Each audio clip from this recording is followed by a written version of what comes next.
Assalamualaikum warahmatullahi wabarakatuh. Perkenalkan, saya Irma Damayanti. Pada kesempatan ini saya akan menjelaskan materi tentang keseimbangan pasar barang dan pasar uang dalam ekonomi makro Islam.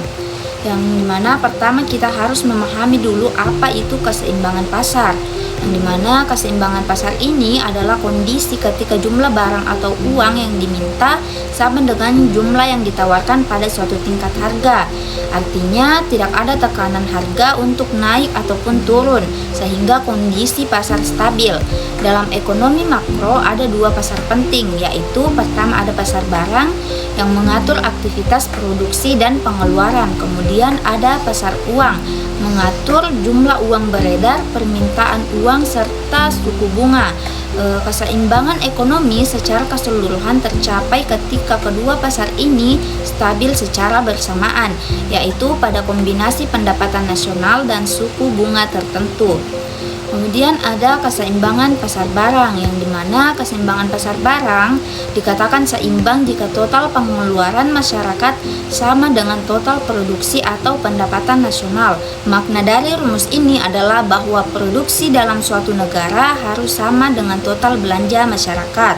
Jika produksi lebih banyak, akan ada barang tidak terjual, dan jika produksi terlalu sedikit, terjadi kekurangan barang. Jadi keseimbangan sangat penting. Keseimbangan pasar barang ini menggambarkan kurva IS, yang dimana kurva IS adalah kurva yang menunjukkan kombinasi antara pendapatan nasional dan suku bunga yang membuat pasar barang seimbang. Kurva IS miring ke bawah karena ketika suku bunga turun, biaya pinjaman jadi lebih murah, investasi naik, dan pendapatan nasional meningkat.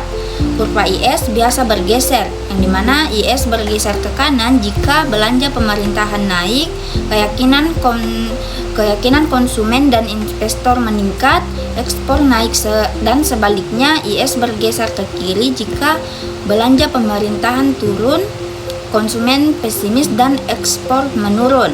Kemudian ada keseimbangan pasar uang, yang dimana pasar uang adalah tempat bertemunya masyarakat yang membutuhkan uang dengan jumlah yang disediakan oleh bank sentral. Keseimbangan terjadi ketika permintaan uang sama dengan penawaran uang. Permintaan uang dipengaruhi oleh dua hal. Yang pertama itu ada pendapatan. Kalau pendapatan naik, maka kebutuhan uang juga naik. Kemudian ada suku bunga. Kalau suku bunga semakin tinggi, maka masyarakat lebih memilih menabung daripada memegang uang tunai. Keseimbangan pasar uang digambarkan dengan kurva LM, yang dimana kurva LM ini menunjukkan keseimbangan pasar uang. Kurvanya miring ke atas. Mengapa? Karena ketika pendapatan masyarakat meningkat, permintaan uang juga meningkat. Supaya pasar uang tetap seimbang, suku bunga harus naik.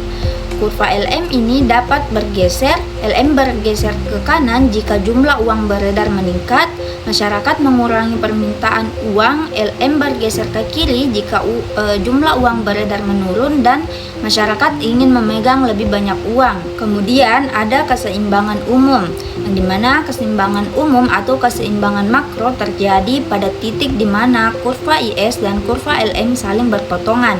Titik potong ini menunjukkan dua hal penting, yang dimana pendapatan nasional keseimbangan yang menandakan Y, kemudian suku bunga keseimbangan yang menandakan I.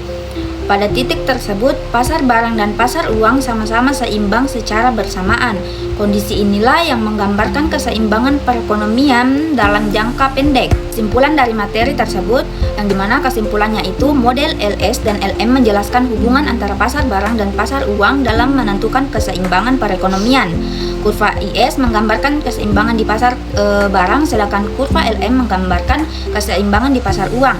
Pertemuan kedua kurva ini menentukan pendapatan nasional dan suku bunga yang seimbang. Model IS dan LM juga membantu kita menganalisis bagaimana kebijakan fiskal dan moneter mempengaruhi perekonomian. Demikian penjelasan dari saya, kurang dan lebihnya mohon dimaafkan. Terima kasih. Assalamualaikum warahmatullahi wabarakatuh.